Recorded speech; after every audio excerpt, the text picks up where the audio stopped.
This is a short video about why I recommend the Reading micrometer seating die instead of the Forster micrometer seating die, in the context of the opinion I've shared that the Forster seating die actually has a design flaw in it.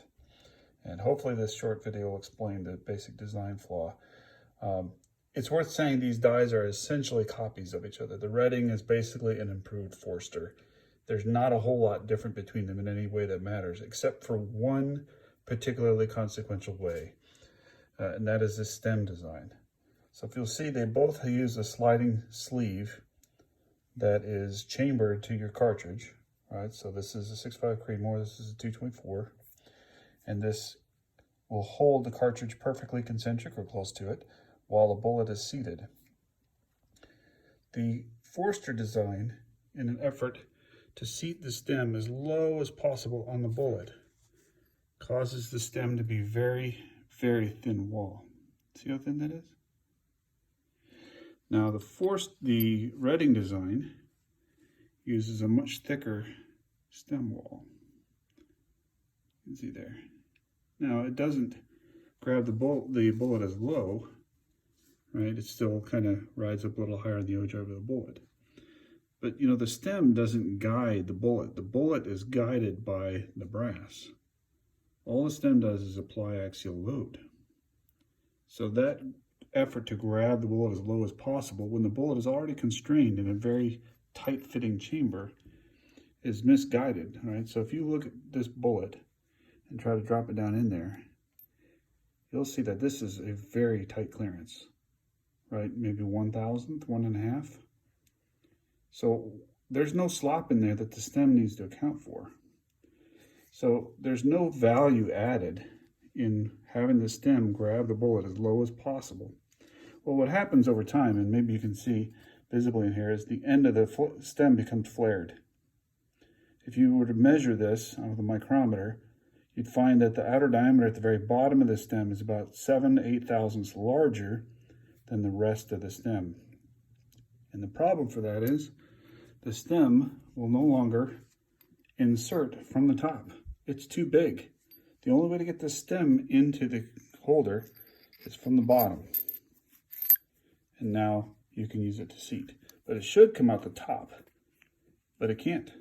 That stem is flared, and because it's too thin, it'll crack and it scuffs the inside of this bore, because what will happen is you seat a bullet, it expands, and then it galls and sticks the inside of this bore. The Reading doesn't do that.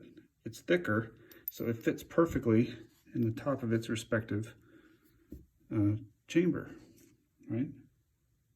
So put that in there. It's a nice, really snug fit, right about perfect. Pretty much exactly what you want, right? So this design does not bell out, does not gall the inside of the die, does not have the failure mode associated with the Forster, which is frankly just too fragile. The stem is improperly designed. And you can see on this particular stem how the tip at the bottom is scuffed, where it's been boring, where it's been galling and sliding up against the inside of this chamber. Now it's worth mentioning, both of these manufacturers recommend against compressed loading. And as my habit, I do not do highly compressed loads. But there's no question that the Forster stem is far less robust than the Reading stems. Now the Forster die itself has some good things to recommend, right? For example, it's only 25 thousandths per revolution on a nice large diameter, versus the Reading is 50 per revolution on a small diameter. So if you have the space in a single stage press, you could adjust this probably precisely to a 1/2 thousandth. The markings are far apart. The Reading die, good luck getting a 1/2 thousandth of adjustment out of there. It's pretty difficult to adjust even to 1/1000th.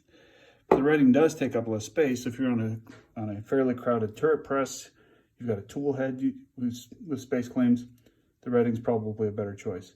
But because of the fragility of the stem, and that there's no workaround for this. Right? Nobody has developed a replacement stem with thicker walls that's robust enough for this. Forster doesn't even harden these anymore. They used to be hardened, from what I understand. Your options are just continuously replace it. You'll go through one of these about every year, whereas the Redding stem will last, from what I can tell, just about forever. It's also much better just fit and finish in the bore. I mean, they're both pretty good quality, but the Redding is finer in terms of tolerance, and you can feel it in the grind when you finish in there. So don't get the Forster micrometer seeder in any chambering. Get the Redding. Enjoy a properly designed stem that will last and last, not gall the inside of this, and give you consistent seeding, unlike this guy, which causes variation seeding depending on how far this thing flares out in the act of seeding the bullet. So that is the flaw in the Forster that causes me to recommend the Redding.